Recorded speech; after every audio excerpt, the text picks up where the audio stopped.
Shanker, what are some of the challenges that wealthy clients in Asia face today? Wealth in Asia, you can say, is a growing phenomenon. So obviously this issue is getting a bigger issue. And the wealth is now in many cases being transferred to the next generation for the first time. So the issues being faced are really ones of dealing with that issue, because the families aren't, unlike in Europe and so on, used to intergenerational wealth. And I think therefore it's a new experience for many of them. And we find that many experienced entrepreneurs don't actually know how to cope with this situation. So it's a new experience, and so it's something which in due time will, I think, fall into place. But right now I feel that in many of the new wealth, the first generation of wealth, shall we say, they are facing issues of succession, how to pass the wealth down, how to protect the wealth. All these are new issues without losing control. That's the biggest challenge we feel. And are there any trends that you're seeing in wealth structuring? One, I think we've discussed earlier in the conference and so on, is the issue of transparency now. In the past, it was quite common, I believe, for wealth to be parked in some offshore jurisdiction. I think the way today's world is going, that's no longer an option. So any structures that are put up have to be fully compliant.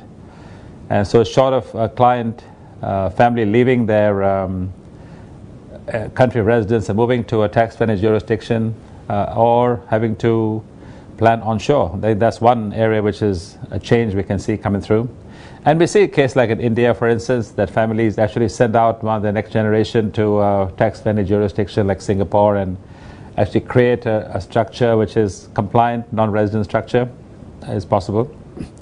In terms of the type of structures being formed, I don't think there's anything real change happening than before. I mean, trusts have always been there.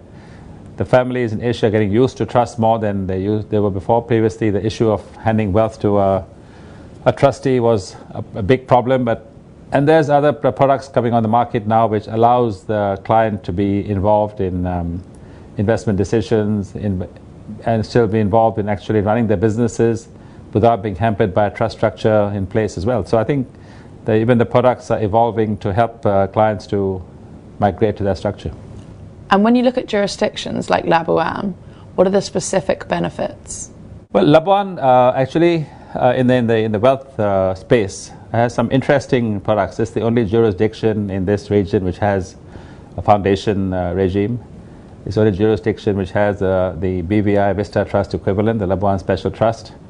And I think as the jurisdiction is close to their main market, which tends to be Asian clients, the comfort that the client will have is that the trusts are being administered closer to them, and they can probably go and therefore meet their trustees more often. And the actual products that Labuan offers are quite user-friendly for these clients. And Shanker, what should clients consider in their decision-making process when they're looking for the best jurisdiction? No end client will ever make a decision without consulting their professional advisor wherever they're based. So any jurisdiction which promotes directly to a client is not likely to have much success. When the client the best will talk to his accountant or lawyer and say, by the way, I heard these guys from Labuan or any other place, then what do you think, But if the advisor himself is not convinced of the jurisdiction or doesn't believe in it or doesn't like it, then it's very unlikely the client will ever switch to that jurisdiction. So I think it's just awareness, but decision making will, in my experience, always be done through the client's local trusted advisor. And what recent developments have we seen in Labuan? Well, Labuan has invested a lot in the last, 5 to 10 years in promoting the jurisdiction, because right now the biggest challenge Labuan faces is that it's not known. Even if I talk to advisors, last week we were in London doing presentations to various law firms and so on, and we talked about, because we have a trust license in Labuan, mentioned Labuan, and they all looked at us blank. They had no idea where Labuan was. And so it's an issue of awareness.